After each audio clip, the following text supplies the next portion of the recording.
The boarding pass was torn from Ava Mitchell's hand before she could even react, a cold, sharp snap slicing through the air. Kara Benson, first-class flight attendant and habitual wielder of small authority, as though it were a weapon, stared directly into Ava's eyes, her voice low, but edged with steel as she said, "You are in the wrong seat." Just 3 words, and the air in the first-class cabin tightened to the point of almost breaking. Dozens of eyes swung toward Ava, glances heavy with judgment, curiosity, suspicion. She didn't speak, she didn't move, she didn't look away. But deep in her chest, a familiar pulse rose, the rhythm of someone who had spent a lifetime being measured by the color of her skin before being measured by her achievements. In the charged stillness, an imagined camera pulled close to Ava's face, her cheek still dusted with fatigue from a 12-hour shift. Her eyes dark, steady, simmering with restrained outrage, her navy blazer barely holding the neatness it had in the morning. In the corner of the cabin, Evelyn Brooks, the only older woman with kind eyes, froze and set her Kindle down. She knew this moment. She had lived a lifetime of moments like it. Kara flipped the boarding pass over, glancing at it without truly reading. "This seat is not yours," she repeated, slower this time, deliberately, as if training a child who didn't understand the rules. Ava heard every syllable heard, the careless disdain, beneath the veneer of professionalism, heard the tone she had encountered in hundreds of airports, hundreds of conference rooms, hundreds of narrow hallways, where people buoyed by unexamined privilege believed they had the right to decide where she belonged in the world. She answered, her voice low and clear without a tremor. "This seat is mine." Kara raised a brow, her smile tipping into challenge. She leaned close enough for surrounding passengers to hear. "We are trying to accommodate a VIP in the cabin. I hope you will cooperate." The word VIP was emphasized not to inform, but to compare, as if saying plainly, "You are not one." From the front, Eric Dalton, the white man seated in one, Charlie, the one Kara was trying to prioritize, turned to look. A brief, sharp glance, carrying that familiar entitlement that should be my seat. "You must have sat here by mistake." Ava kept her gaze steady, controlled quiet, but the day's memories surged through her mind. The sweltering Phoenix hangars, the dangerous maintenance errors she had argued over for hours with white male engineers who always assumed they understood aircraft better than a black woman, the unmasked surprise when she arrived as the lead inspector. She should have been on her way home. She should have been sleeping. Instead, she was standing in yet another chapter of the same recurring exam. Do you deserve to be here? Kara lifted the boarding pass toward the light to check more carefully, but Ava knew the issue was not the barcode, not the system, not the pass. It was the person holding it. "Do you have valid identification?" Kara asked, struggling to maintain her calm tone, yet betraying her disappointment at not finding an instant flaw. "Identification for a seat." Ava replied, her emphasis so precise that Kara blinked. "We just need to verify," Kara said, her lips tightening into a thin line. In first class, the standards are different from the rest of the aircraft. That phrase, different standards, cracked through the cabin like a spark meeting gas. A few passengers quietly raised their phones to record. Others pretended to read, but swallowed hard. Evelyn placed a hand on her armrest, leaning slightly as if she wanted to speak, but stopped herself knowing the moment was not yet hers. Ava's eyes scanned the faces around her expensive suits, glossy luggage expressions, sending the same shared message. Perhaps you do not belong here. The air thickened still as water before a storm. Kara inhaled, reclaiming the authority she believed she possessed. "If you do not cooperate, I will have to inform the cabin manager and security. A threat, a replay, a script society knew too well. When a black woman refused to comply, they called someone with real power." Ava felt her pulse quicken, but her face remained still as stone. No defense, no fear, only the steady intake of every drop of injustice unfolding. "You don't want to cause trouble," Kara added, as though offering mercy. Ava looked directly at her, her dark eyes deepening her voice, dropping into a tone sharp as metal sliding over glass. "The person causing trouble is not me." No one spoke. No one breathed loudly. The imagined camera drifted slowly around the cabin, catching tight jaws, swallowed indignation, captivated stares, and bias made visible. In seat 3, Alpha Ava sat with a spine strikingly straight, forming a line of unwavering resolve. Her quiet power unsettled Kara. "I will call the cabin manager," Kara announced, her voice no longer steady. Ava closed her eyes for a single beat, just long enough to reclaim her breath, just long enough to choose between accepting yet another moment of being treated as a living question mark, or rising once more to confront a system that had worn down too many women like her. When Ava opened her eyes, everything sharpened, decision crystallized. Not a declaration of war, but a refusal to yield. Kara turned heels, striking the cabin floor in quick, panicked beats as she rushed toward the galley. Evelyn's gaze met Ava's in silent solidarity. Beneath the steady hum of the aircraft engines, as though underscoring an approaching battle, Ava lowered her hand into her bag and touched the object resting inside, the one Kara had no idea existed, the one capable of toppling the flimsy structure of manufactured authority erected moments ago. The FAA badge, cool metal, true power. Silence stretched for 3 long seconds, as though the entire cabin were holding its breath. Ava had not taken it out, not yet.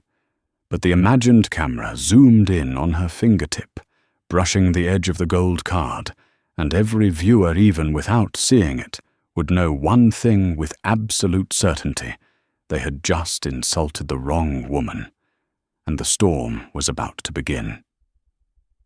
Ava stood perfectly still, as though the weight of the entire cabin's stare was pressing down on her, yet not nearly strong enough to break her. Kara returned with Ryan Porter, the cabin manager, whose posture carried the confidence of someone who believed he was always right, simply because no one had ever challenged his authority. Ryan looked at Ava, the way one looks at a troublesome passenger, not a human being who had just worked 12 hours to keep the very industry he represented safe. His voice was low, sharp, and intentionally commanding as he said, "We received a report that you are not cooperating. A fabricated claim. A way to define Ava as the problem so that they could paint themselves as the solution." The entire cabin shifted subtly, as though the air itself moved to acknowledge the arrival of power they assumed was legitimate. Ava opened her eyes, a small motion that made Ryan pause for a fraction of a second. There was no anger in them, no fear, only precise calculation, the stillness of someone who understood exactly what was happening and exactly what was at stake. "I am sitting in the correct seat," Ava said. Each word hit the air like stones falling into cold water. Kara stood behind Ryan Chin, slightly raised, scanning the cabin for support, as if the entire first-class section were a jury and Ava was on trial. Eric Dalton crossed his arms, waiting for the outcome like someone accustomed to being prioritized. A few passengers sighed, impatient for the plane to take off unconcerned with justice, as long as it did not inconvenience their schedule. Ryan reached out his hand. "Boarding pass," He spoke like a traffic officer demanding paperwork from someone he had already decided was in the wrong. Ava handed him the ticket without trembling, without hesitation. Ryan inspected it for far too long, searching for an error, trying to construct something that could legitimize his assumptions. He flipped it front and back, studied the barcode, examined the seat number. The longer he looked, the more impatience flickered in his expression, the look of a man trying to force the truth to fit his prejudice. When he returned the pass, his voice still carried doubt. "Are you sure you are in the right cabin? There are other seats that may be more suitable for you." A soft sentence that cut deep, an unspoken declaration: "You do not belong here." Evelyn set her Kindle aside. "She already gave you her ticket," she said, her voice louder, now steady as earth. "What else do you need?" Ryan turned back, his tone dropping into a warning directed at an older woman he assumed would fall silent the moment she was corrected. "Ma'am, please do not interfere." Evelyn met his gaze, head on her eyes, belonging to someone who had witnessed a lifetime of injustice and no longer had patience for petty abuses of power. "I am interfering because I know exactly what I am seeing." Ryan shifted tactics, turning to Ava with an almost gentle facade. "We can arrange another very comfortable seat for you. Economy plus, for example," Kara added, "and more diverse." Those two words fell into the cabin like poison, dripped into clear water. Some passengers looked up. A few hidden phones began recording. Ava did not look at the invisible cameras. She looked at Kara. "What did you just say?" Kara swallowed, but it was too late. The words had escaped, revealing everything. Ryan stepped closer, close enough that his shadow fell across Ava. "If you continue to be difficult," he said, "security will have to intervene." Colin Hayes appeared as if summoned from the shadows of the cabin, his hand resting lightly on his radio. Pressure mounted. The air thickened. A miniature society contained inside one first-class cabin: the suspected, the privileged, the spectators, the recorders, the ones waiting for drama to pass the time. Ryan leaned in his voice, sliding from false politeness into open threat. "This is your last chance to cooperate." A hush swept through the cabin. Everyone waited. Would Ava retreat or be dragged off the plane? But Ava did neither. Her hand slid into her bag, slow and deliberate, carrying the weight of an imminent seismic shift. Her fingertips touched the cold metal of the object. Kara and Ryan, and the entire cabin, knew nothing about something that would upend the entire power dynamic of this moment. The metallic glint reflected in Ava's eyes like a warning flare signaling the explosion about to hit. And just as Ryan opened his mouth to deliver his final order, Ava drew the object from her bag in one smooth, clear, decisive motion. Power flashed like a blade, pulled from its sheath. They were about to discover the most terrifying truth for people who misuse authority. They had threatened, insulted, and attempted to remove the wrong person. And the moment they realized, it would not only reshape the cabin, but the entire aviation industry. Ava lifted the metal object to eye level, the cabin lights glinting across the raised gold surface, cold and unmistakable.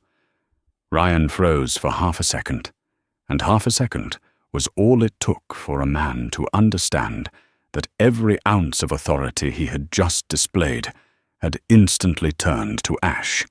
FAA, 3 letters that cracked through the silence like thunder, like a blade slicing the suffocating air of first class clean in two.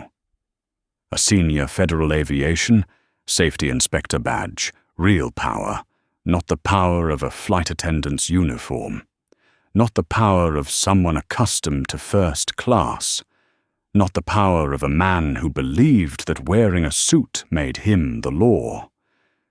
This was the power of the person who oversees the people who oversee everyone else, someone whose report could change the fate of an entire airline. Colin, the security staff member, pulled his hand away from his radio as if it had burned him. Kara went utterly still, her lips parted, but unable to form a single sound. Ryan swallowed hard, his throat moving stiffly, a silent free fall with no ground beneath him. And Ava watched each reaction with perfect clarity. Not pride, not revenge, simply the cold confirmation I knew this was coming. You did not. I am Ava Mitchell, she said, her voice low-controlled, piercing like a steel punch. Senior Inspector with the Federal Aviation Administration, and I just completed a 12-hour inspection with the airline you are representing. That final sentence hit the cabin, not like an introduction, but like an indictment. Ryan opened his mouth to say something, but nothing emerged. A raw, exposed moment of confusion and shame swept across his face like a slap. I did not realize, clearly Ava replied. Not loud, not harsh, but so sharp in its stillness that Kara flinched. Evelyn braced a hand on her seat, her eyes lighting with satisfaction.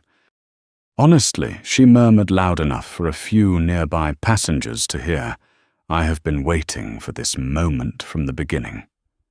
Ava held the badge at their eye level, not to boast, but to emphasize your behavior has been witnessed from start to finish by a federal inspector. I presented my boarding pass 3 times, Ava continued. You still insisted I was in the wrong seat, even though there were 2 empty seats right there, even though no procedural reason was ever given. Only judgment. Kara's lips trembled. I was just following No Ava cut in. You were following prejudice. Several passengers lowered their heads. Others quietly stopped recording as guilt began to rise.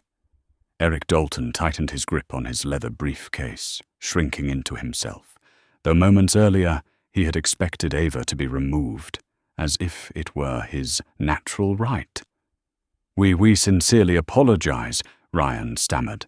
We never intend, Ava said, does not erase impact. She lowered her hand, no longer needing the badge to speak for her. Her calm carried more force than any volume could. And the impact here, Ava went, on her gaze, sweeping over Kara, Ryan, Colin, then stopping on Eric, is that a black woman was treated as an outsider in the very seat she paid for. Pressured to move to accommodate someone else's comfort. Treated as a threat worthy of calling security. Every word pierced to the core of what had just unfolded. Ryan bowed his head. Kara stood, frozen fingers knotted together. No one in the cabin looked impatient for the plane to take off anymore. The silence now was no longer indifference, it was witnessing. I will need all of your names, Ava said, taking out a notebook, and the name of your direct supervisor. Colin stepped back, his voice faint. I did not escalate further. I misunderstood the situation. No, Ava replied softly, tightening the air around them with the weight of truth. You understood it perfectly. Everyone in this cabin did. The only difference is this time you picked the wrong person. Evelyn let out a brief laugh, a sound mixed with relief, and the bittersweet recognition of someone old enough to know justice rarely arrives this cleanly.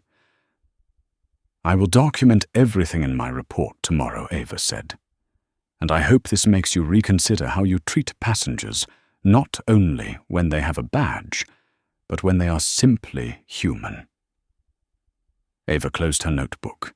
She needed no further words. The balance of power had shifted entirely. Ryan and Kara stepped aside instinctively, as if clearing a path for a river whose current they no longer dared to obstruct, and the aircraft, without any command, fell into absolute silence. Because everyone understood, they had just witnessed a dividing line between the habit of abusing authority and the presence of justice.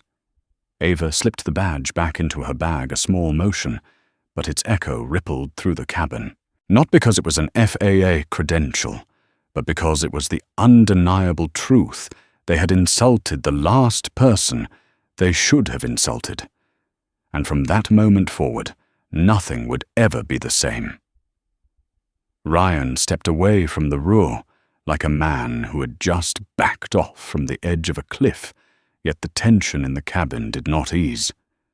If anything, it condensed and sharpened, now directed squarely towards seat 3, Alpha, where Ava sat, as though the entire cabin was waiting to see whether a long-standing system would defend itself or crumble under its own weight.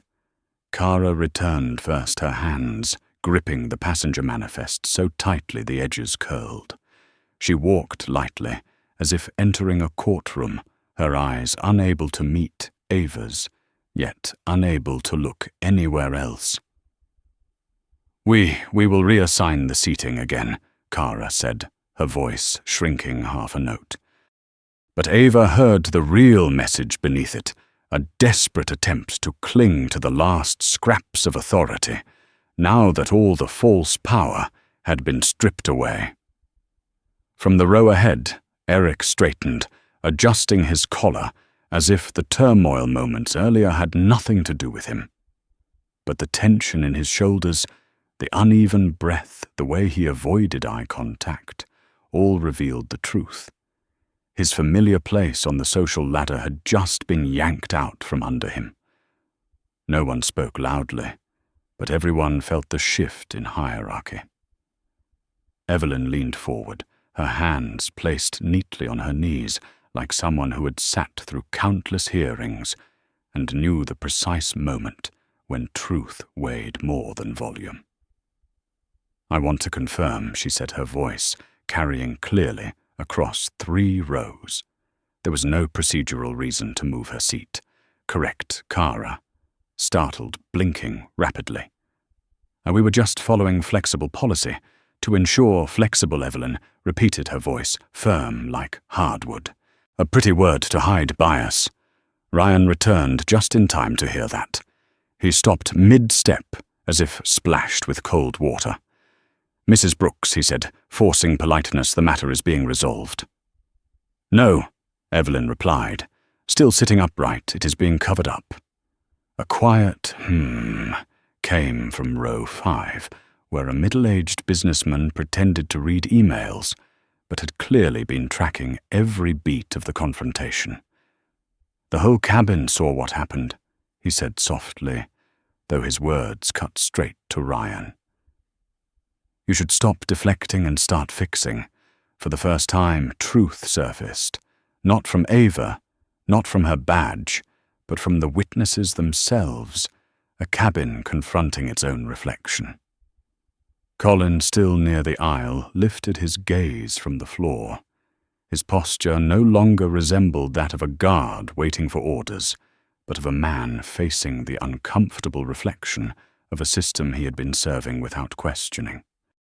I want to make something clear, Ava said, her voice not loud, but steady with the gravity of truth. I sat still. Complied did not violate any regulation. Yet I was treated as the problem, simply because my presence did not match the assumptions in someone's mind. The words did not just strike Kara. They sliced through the cabin, splitting the silence into a before and an after. Kara opened her mouth. I did not mean... You meant it quite clearly, Ava replied. You chose me. Not him. She tilted her head subtly toward Eric. Not the 2 empty seats. Not any reasonable alternative. You chose me. A few passengers inhaled sharply. Eric flushed red, his hands tightening until his knuckles whitened. He did not interrupt. He could not interrupt because the truth now stood undeniably on Ava's side, and he knew it. And the most telling part, Ava continued, is that you felt confident enough to call security. Why Kara did not answer. She could not answer, because the only honest answer would have been, because I thought you were easier to bully, less believable holding less power. Ryan stepped forward, as if to patch the sinking ship, but with each step, his footsteps sounded like someone walking across broken glass. "We will file a report on this," he said. "We will issue you a formal apology." Ava looked at him, her eyes neither angry nor forgiving. "No," she said. "An apology does not erase a structure, and it certainly does not erase an action." The cabin fell silent. No zipper sounds, no seat adjustments, no heavy breaths. Only Ava's voice remained calm to the point of chilling. "I do not need an apology. I need acknowledgement. That this was not a misunderstanding, not a procedural mix-up. This is a pattern, a habit, a conditioned reflex." Evelyn nodded slowly. A young woman in row 2 lowered her phone because her hands were shaking, not out of fear, but from the realization that she had just witnessed something larger than a personal dispute, a structure built on silence and pretense. And Ava, with one badge and a voice that did not rise in pitch but lifted, the truth had shattered it right in the middle of the aircraft's most luxurious cabin. Colin straightened. "Ma'am," he said for the first time, speaking voluntarily, "if you want to document everything, I will stand as a witness." Kara snapped her head toward him in disbelief. Ryan's face drained of color. But Colin did not step back. This time he stood on the side of truth, not job titles. Ava looked at him, not smiling, not thanking him, simply nodding. A nod from someone who understood that real allies do not need invitations. They step forward when justice demands it. And in that moment, the cabin no longer saw Ava as the source of tension. They saw her as the epicenter of a shift, a truth that had risen, demanding the entire system rise with it. The heartbeat of the plane, the steady hum of the engines became the backdrop to a moment that would not be undone. Ava placed her hand on her notebook, ready to record the first testimony. The storm had opened its doors, and those who had created it were beginning to understand they no longer controlled this story. As Ava opened her notebook, the air in the cabin thickened until every breath felt stretched into a thread of tension. Ryan stood before her, stripped of the arrogance of a man accustomed to ruling first class, now looking like an employee who had suddenly realized he had gone too far and had no idea how to walk back. "Ms. Mitchell," he managed, his voice trembling slightly. I want to explain." "No explanation is needed," Ava replied, her eyes still on the blank page. "Your actions have said enough." Kara stood just behind him, shoulders tight, hands clasped so hard the knuckles had turned white. She opened her mouth as if she needed to say something to salvage herself. I just thought." Ava lifted her head. "What did you think Kara swallowed with difficulty?" "I thought someone like you usually." Ava waited. Evelyn waited. The entire cabin waited, as though standing at the edge of a cliff, to see whether Kara would save herself or condemn herself with her own words. "Usually doesn't sit here." A soft sentence. A small sentence, but the kind that exposes an entire system beneath the surface, bias functioning like background software running the world. A few passengers gasped. An older man in row 1 let out a quiet, "Good Lord." But Ava was not surprised. She had heard sentences like that her entire life. Only today it had been spoken aloud in front of cameras, witnesses, and a federal inspector recording every word. Ava pressed her pen to the page. "Thank you for being honest."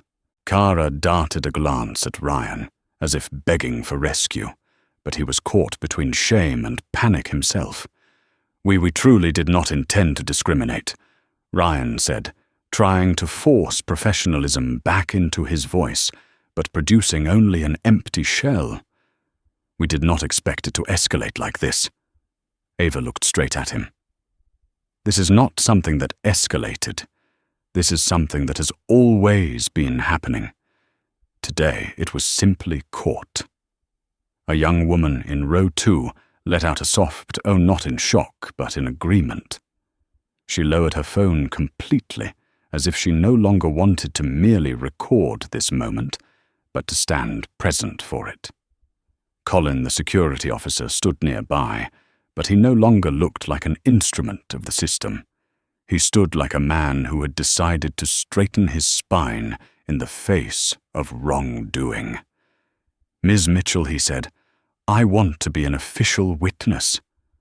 I saw everything from the moment I was called." Ryan turned sharply, his face contorting as if someone had struck the center of his authority. "Colin, you do not understand. I do understand." Colin interrupted, his voice low but solid. "I understand that I was summoned to handle a danger that did not exist. I understand that I unknowingly supported a bias, and I will not repeat that again." The tension in the cabin shifted into something else, a sensation like an invisible structure cracking open. Ava wrote several more lines in her notebook, her handwriting quick and sharp, like a blade cutting through paper. "I want both of your full names," Ava said, still without raising her voice. "Both of you. And the name of your direct supervisor." Ryan tried to cling to the last fragments of authority. "Miss Mitchell, is that really necessary? You called security to threaten to remove me from this aircraft," Ava replied. "Taking your name is the minimum." The truth of her words hit too hard, too precisely, and Ryan lowered his gaze to his shoes as though they might provide an escape. Eric Dalton, the man who believed he should have been prioritized over everyone else, finally spoke, but his voice was no longer confident. "I no longer need to switch seats," he murmured. "I think this should stop."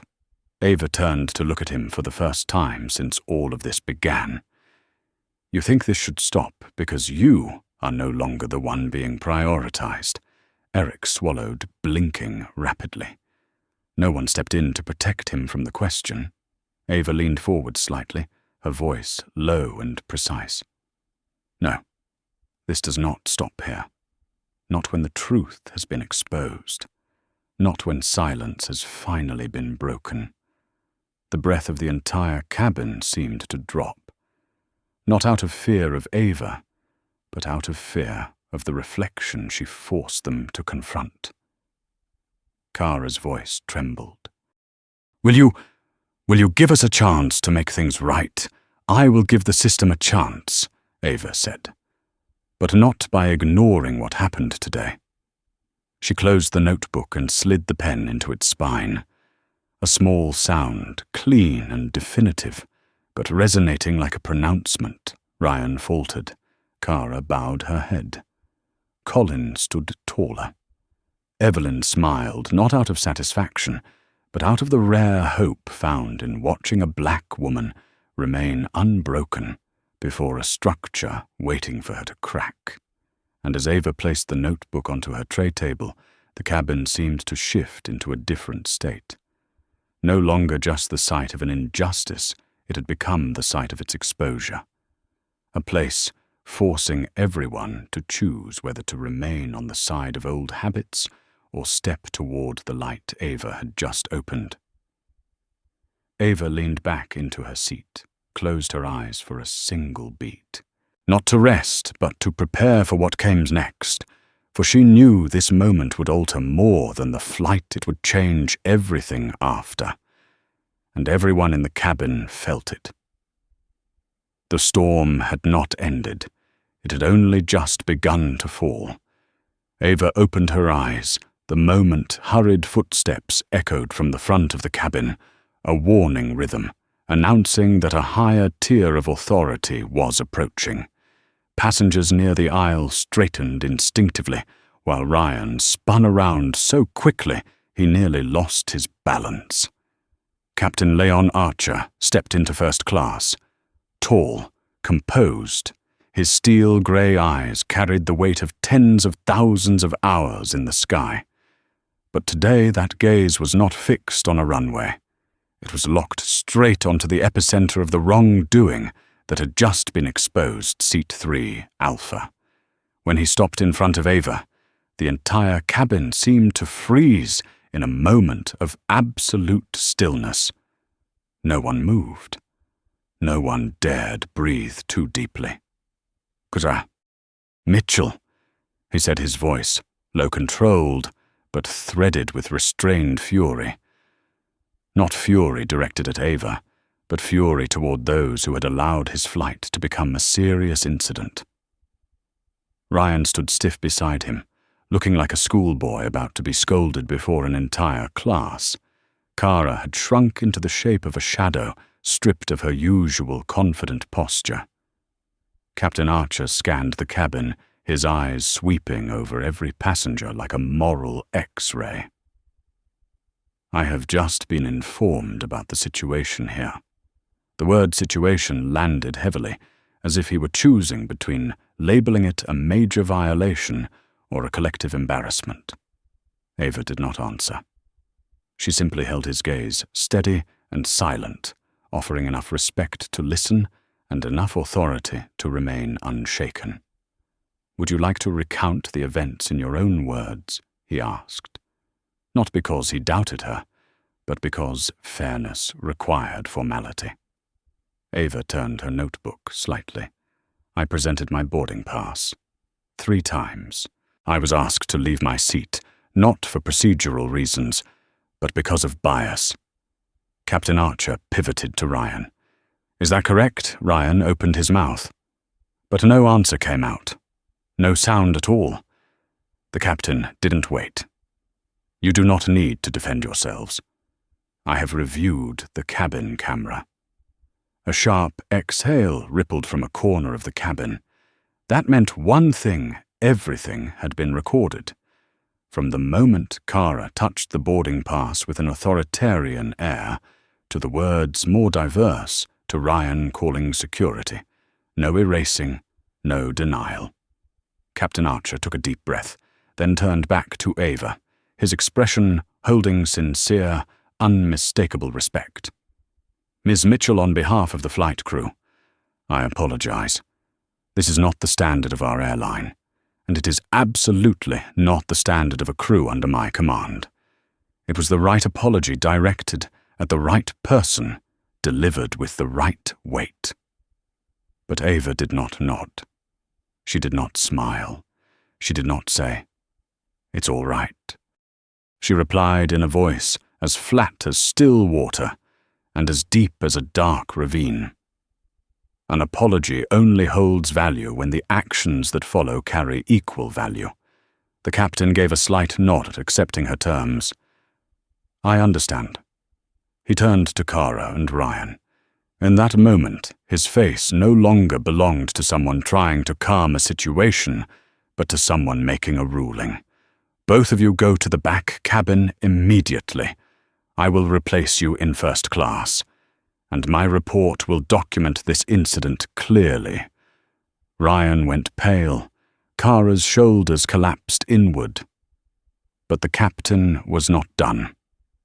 And let me remind you of something very clearly. You attempted to remove a federal inspector from this flight without a technical reason. Do you understand the consequences of that? No one answered, but everyone knew. Several passengers shuddered. A man whispered, "They're finished." Captain Archer inhaled deeply, containing the last of his anger. Go. Now. Kara walked away on trembling legs. Ryan moved slower, not out of dignity, but because instinct urged him to prolong the moments before the consequences would land. In the cabin, silence transformed into something new: respect, fear, awareness. Evelyn looked at Ava, admiration in her eyes. "You just reminded them that justice doesn't need to shout," Ava replied. "Justice only needs to be present." The captain turned back to Ava once more, his voice lowered into the register of someone who had seen the truth and chosen to stand on its side. "Ms. Mitchell," he said, "I want to ensure the rest of this flight proceeds with absolute respect for you." Ava tilted her head. "I expect that respect for every passenger. Not only me." Captain Archer held her gaze for an extra beat, the beat of someone acknowledging that she had spoken words the entire cabin and the entire aviation industry had avoided for years. He stepped back, the gesture carrying the quiet deference of someone recognizing a higher authority, not in rank but in moral ground. "Of course," he said. "From this moment on it will." And as he left the cabin, the truth crystallized. The instant Ava pulled out her badge, she had not only reversed a seat dispute, she had cracked a structure accustomed to choosing the most vulnerable person to command, a structure that had today chosen the wrong woman. Ava slipped her notebook back into her bag. Her hand did not tremble. It was not heavy, it was steady, and the cabin understood a black woman had just turned first class into a courtroom and forced the entire system to stand and answer. And this was only the beginning. Ava settled back into her seat, but the cabin did not return to normal. It could not.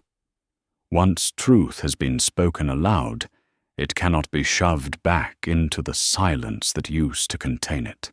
Every movement in the cabin carried a new tension, cautious, aware, awakened to its own unconscious bias. No one looked at Ava as just another passenger anymore. They looked at her like a fault line that had just ripped through the space, its aftershock still trembling against the cabin walls. Michael, the flight attendant assigned to replace Kara, approached with a tray of water, holding it as if carrying the most fragile object in the world. "Ms. Mitchell," he said quietly, though his voice did not shake. I will assist you for the rest of the flight." "If you need anything, I do not need special treatment," Ava replied. "I need consistent professionalism." Michael nodded immediately, as if he had just been handed an operating principle rather than a personal request. He stepped back and performed his duties with a level of discipline rarely seen on commercial flights. In row 2, a young woman clutched her partner's hand and whispered, "That is the first time I have seen someone speak so plainly. Like a strike at the face of every bias." The man answered, still watching Ava. "Not everyone has an FAA badge. But what matters is, she spoke up before they even knew who she was." Ava heard them, not because they spoke loudly, but because the cabin was so quiet that every whisper had become the voice of a system examining itself. Evelyn leaned slightly toward Ava, her voice warm but sharp, the kind of tone used by someone who has lived long enough not to be fooled by politeness. "You know," she said, "they did not just realize their mistake. They realized that this time their mistake stood in front of someone whose voice could carry far beyond the walls of this aircraft." Ava did not turn toward her. Her eyes rested on the window, where the reflections of the plane's exterior lights streaked across the glass. "I do not want the authority of my badge to be what forces change," Ava said. "I want them to change because they understand that no one should be treated that way at all. Respect should not require rank." Evelyn nodded thoughtfully. "But sometimes," she replied, "a system only steps back when the person confronting it has enough weight to force it back." Ava lowered her gaze to her hand, the one that had held the badge just minutes earlier. A small piece of metal, an administrative tool. But in the hands of someone who refuses to bow it, becomes a blade sharp enough to cut into the foundation of bias. Eric Dalton in seat 1. Charlie shifted repeatedly, as if wanting to speak but lacking courage. Finally, he turned fully around, his voice small, stripped of entitlement. "Miss Mitchell," he said, I am sorry. I did not see the problem until you spoke up." Ava turned her head, her eyes slicing across him like a laser. Did not see it, or did not want to see it. Eric fell silent. It was a question that required no verbal answer, one he would have to answer privately for many days to come. Both, he finally whispered. Maybe both. Ava did not nod in forgiveness. It was not the moment for that. Not in a space where the truth was still unfolding. Just remember, Ava said, the silence of those with advantage always has a cost, and the person who pays it is not always the one who stays silent. Eric bowed his head fully without resistance. Next to him, another businessman set his magazine down and spoke loudly enough for many to hear. The truth is, things like this happen more often than we admit. But it is rare for someone to force it to stop right as it is happening. The young woman in row 2 added, and it is rare for the entire thing to be on camera. They thought this was small. But for Miss Mitchell and people like her, it is never small. Colin, still standing in the aisle like a uniformed shadow, no longer representing the system, but his own conscience, looked down at Ava. "If you need a full report from my side," he said, "I will record everything. What happened before I was called. And the reason they gave me. What reason Ava asked, though she already knew." Colin straightened. "They said you refused to comply. They said you were disruptive. They said you threatened security." Several passengers inhaled sharply, as if hearing a living example of how systems assign labels. Colin continued. "But when I arrived, you were sitting quietly, calm, and what they said about you did not match anything I saw." Ava held his gaze for one beat longer. "Thank you for telling the truth. I should have said it sooner," Colin replied. "We all should." No one objected. No one excused themselves. The cabin had become a space where difficult truths, rarely spoken, finally found room to exist. Michael returned with a glass of water. But this time, he did not set it down timidly. He placed it with intention, like a promise that for the rest of this flight, respect would not be an exception. Ava touched the glass. She did not drink. Only touched it. A small gesture, but enough for the cabin to understand that she had heard everyone, seen everything, and was registering each person who had stepped forward or stayed silent. Then the captain's voice came over the intercom. "Crew, prepare for takeoff." But for the first-class cabin, that was not the signal for a flight to begin. It was the signal for a system being brought into the light. And Ava knew the fight would not end when the wheels left the ground. It had only just begun. The seatbelt signal chimed its soft yellow glow spreading across the cabin, but nothing was strong enough to dim the aftershocks of what had just unfolded. As the aircraft rolled toward the runway, the faint vibration of the metal fuselage became the soundtrack to a heavy silence. The intercom sounded calm, but the heartbeat of every person in first class beat out of rhythm, because they all knew this moment was unlike any flight they had ever taken. Ava looked out the window. The runway light stretched into a distorted ribbon across the darkness, mirroring the way justice is often compressed, bent, reshaped under the weight of old prejudice. But today, a new straight line had been drawn, not with polite words, but with uncompromising exposure. Evelyn watched her eyes, sharp yet warm. "You understand what just happened beyond the matter of a seat, don't you?" Ava did not turn. "I understand it all too well. Not everyone stays steady when an entire cabin puts them on a scale." "I wasn't steady," Ava said. "I was in control." Evelyn smiled the smile of someone who had lived long enough to know the difference. Calm is a state of being. Control is a choice. The plane accelerated the cabin, trembling lightly. But in that moment, something trembled harder, the shame rippling back toward those who had stayed silent when Kara's discrimination began. A businessman in row 4 opened his laptop but didn't type a single word. A woman stared into her champagne flute, as if seeing her own reflection in the golden bubbles sliding down the glass. As the wheels lifted off the ground, silence surged like a sudden release of pressure. Evelyn tilted her head, her voice small but sharp, piercing the fabric of social niceties. "Do you know what frightens them the most?" Ava didn't answer. "Not the badge," Evelyn said. "The fact that you didn't ask permission to exist." The words weren't meant only for Ava. They were meant for every black woman who had ever been told to shrink to fit the space others allowed. Ava turned slightly, her eyes dark, but no longer fueled by anger, only clarity. "If my existence makes them uncomfortable, then they must change. Not me." For the first time during the flight, Evelyn laughed, warm and full of sound, that cut through the icy atmosphere of first class. "You remind me of my early years at the hospital.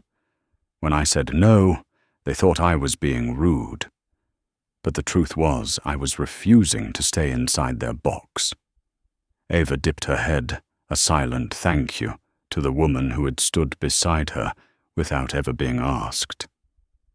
Colin walked by slowly each step, carrying the weight of someone determined to correct what he had unknowingly helped perpetuate. "Ms. Mitchell," he said, leaning in slightly, "I'm writing my report right now in the aft cabin. I want to do it right this time." "Doing it right," Ava replied, "is not an act. It is a habit." Colin inhaled deeply. "I'll start here."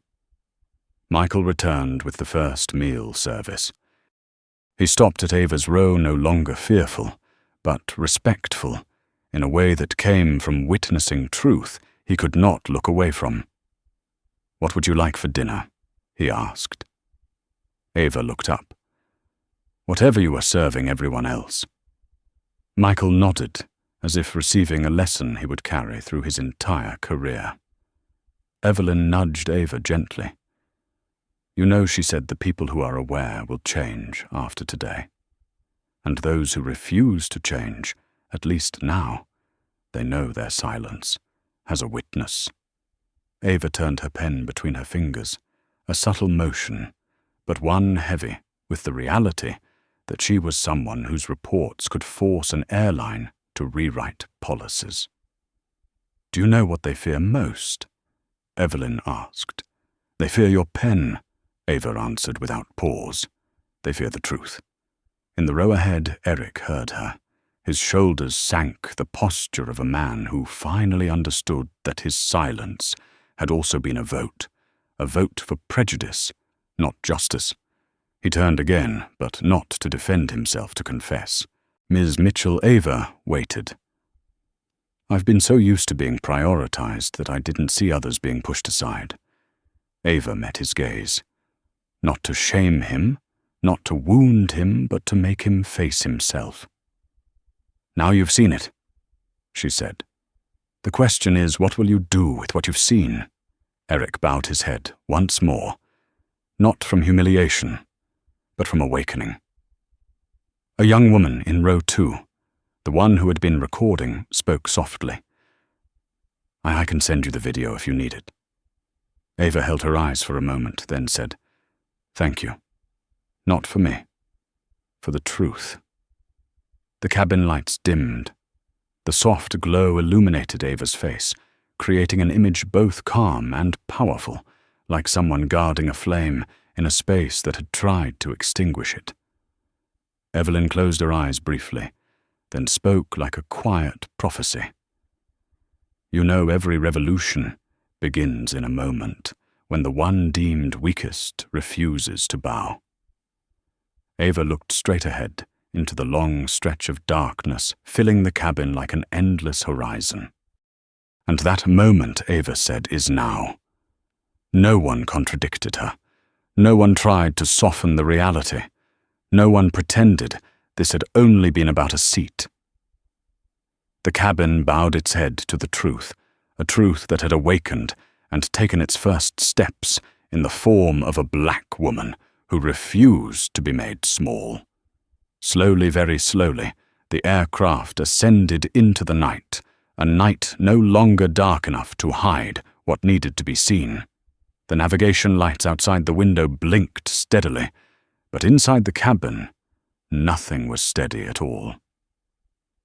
The atmosphere was shifting quietly and deeply in the way only possible when everyone in the same enclosed space is suddenly forced to confront themselves.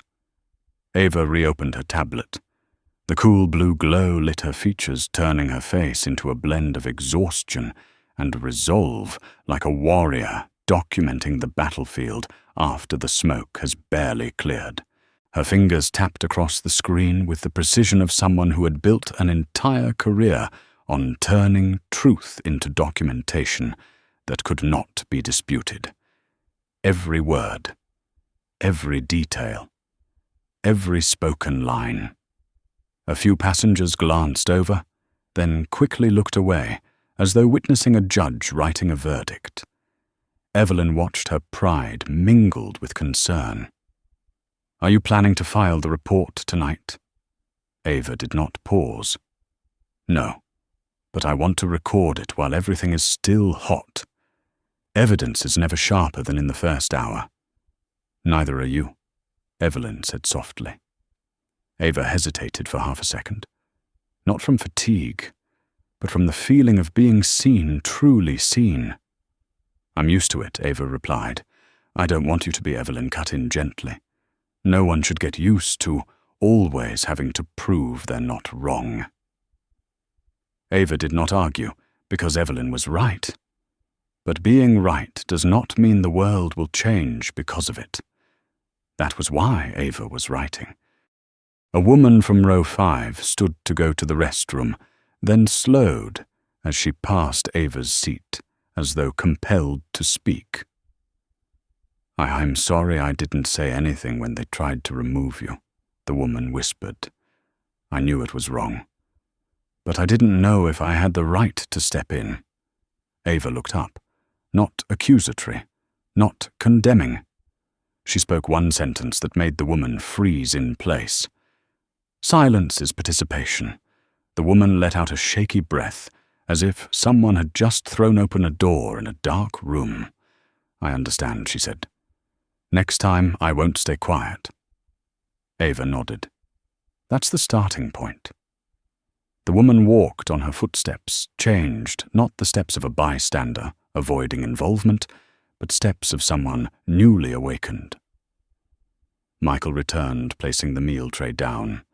This time he did not look at Ava as someone requiring special service, but as a colleague within the aviation world, someone who understood that safety was not only about engineering, but about human dignity. Mitchell, he said, I just came from the galley. Everyone is talking. About what Ava asked. About you, he said, and about how things should have gone. Ava closed her eyes briefly. Should have. A phrase far too familiar. Too heavy. But this time, inside those words, something else stirred, not just regret. The seed of change. Michael bowed slightly. If you need my statement, I will provide it. Thank you, Ava said. The truth carries more weight when it doesn't stand alone. Michael stepped away straighter than before. In the aisle, Colin was drafting his preliminary report in a small notebook. He glanced at Ava and offered a firm nod, the nod of someone choosing to stand on the right side, not because he had to, but because he had decided to. The plane jolted through a patch of light turbulence. The cabin quivered. An uneven vibration like the aircraft itself sensed the invisible tension between people more than the pressure of the air outside. Ava steadied herself with a hand on the armrest. The aircraft stabilized. The cabin did not. A young man in seat 3, Charlie, the one who had been secretly recording since the beginning, finally spoke. "Ms. Mitchell, I want to send you my video. I'll send it to the FAA as well if you need." Ava looked directly at him. "I will not ask for that. It is your choice." "Then I choose," he said stronger than he expected, "to stand on the right side." Ava gave a single nod. But in the cabin it echoed louder than applause. Evelyn leaned toward her. "You are reminding them that justice is not an institution. It is the action of individuals." "Justice doesn't begin with meetings," Ava said. "It begins at the moment someone says, 'No, this is wrong.'" Someone behind them let out a quiet sob, the kind that comes from realizing how many times they had stayed silent in their own life. The aircraft passed through a thick layer of cloud, the cabin lights flickering. In that flicker, Ava's face appeared like frames in slow motion, a woman carrying the weight of a long day, and a far greater weight, the responsibility of someone who had slammed truth against a system and forced it awake. Evelyn spoke without looking at her, as if reading Ava's thoughts. "You know, some moments define what a person will become. You just stepped into that moment." Ava did not deny it. Because Evelyn wasn't wrong, the tablet glowed with the final line of her preliminary report. She paused, then typed one more sentence. "This is not an isolated incident. This is a pattern." When Ava saved the document, the silence in the cabin became so complete that one could almost hear the heartbeat of an entire society echoing through the breaths of those confined in that small space. Ava lifted her head. She did not look at anyone. She didn't need to, because she knew from this moment forward the fight no longer belonged to the ones who tried to remove her from her seat. It belonged to her, and her hands didn't tremble. The plane surged onward into the open night sky, as though stepping into a new chapter, not just for the flight, but for the truth being rewritten under the hand of Ava Mitchell. The aircraft began its descent. The city lights below flickered like thousands of tiny mirrors reflecting everything that had happened inside first class. The wheels had not yet touched the ground, but one truth had already landed on everyone aboard. No one on this flight was the same person who had stepped onto the plane. Ava closed her tablet. A small click, but it echoed like the final punctuation on an indictment. Evelyn clasped the strap of her bag, her eyes drifting toward Ava, not asking anything, yet understanding that what was coming next would be bigger than a report, bigger than a complaint, bigger than a personal conflict. It was the beginning of something the aviation industry had long tried to avoid accountability. Michael approached, bowing his head slightly, in a gesture usually reserved for someone he now saw not just as a passenger, but as a living witness to a lesson he had just learned, that the smallest act can carry the weight of enormous injustice. "Ms. Mitchell," he said softly, "when we land, someone will be waiting for you." Ava looked up. "Who ground operations management?" Michael answered, hesitant. They heard about the incident. Ava was neither surprised nor afraid, nor tired. Only one thing was visible in her eyes' readiness. "Good," Ava said. "The sooner the cleaner." Colin stepped forward from behind, handing her the pen she had dropped during the turbulence. "You left this." Ava took it. "Thank you." "No," Colin said, "I'm the one who should thank you." For a brief moment their eyes met, and in that moment they both understood that a single moment in a cabin could reshape a person's life, if that person was willing to face themselves. Eric Dalton rose to his feet, adjusting his jacket, but this time not with the confidence of a man accustomed to walking into boardrooms with automatic priority. He stood like someone who had just realized his shadow was longer than he ever acknowledged. "Ms. Mitchell," he said quietly, "I want to say one last thing." Ava looked at him. "Not cold, not warm, just honest." "Say it." "If you need my witness statement, I'll send it to the FAA," Eric said. "I won't let them claim everyone in the cabin stayed silent." Ava responded without hesitation. "Do it not for me. Do it for your daughter if you have one, or for someone who will be treated the way I was, without a badge to make them listen." Eric swallowed hard, his eyes faintly red. "I understand." And Ava knew he did. Late, but he understood. A soft chime rang overhead, the crew announcement, indicating the aircraft was moments from landing. The cabin tightened like a coiled spring, waiting to be released. The plane touched the runway with a gentle bounce, followed by the metallic shudder of wheels gripping asphalt. But it was not an unpleasant sound. It felt like the world acknowledging that something long suspended in midair had finally been placed firmly on solid ground, truth. As the aircraft slowed, the cabin lights brightened again, but the white glow of first class was nothing compared to the brightness in the eyes now watching Ava. Not curiosity, not fear. The look of people who had just witnessed something rare in their lives. A black woman who not only stood upright in the face of injustice, but forced an entire system to stand upright with her. Captain Archer opened the cockpit door and stepped out, his expression no longer strained, but weighted like a man who knew he was about to confront something far larger than a single flight. "Ms. Mitchell," he said, "airline representatives are waiting at the jetway. I would like to accompany you personally." Ava nodded. "All right." Evelyn took Ava's hand, squeezed gently, then let go. "Go on," she said. "You didn't speak only for yourself. You spoke for everyone who ever had to sit still." The aircraft came to a complete stop. The door opened. Colder, sharper air flowed into the cabin. But the coldest thing was not the draft, it was the silence that fell when Ava stood. No one moved. No one reached for their bags. No one tried to exit first. They stood still as witnesses.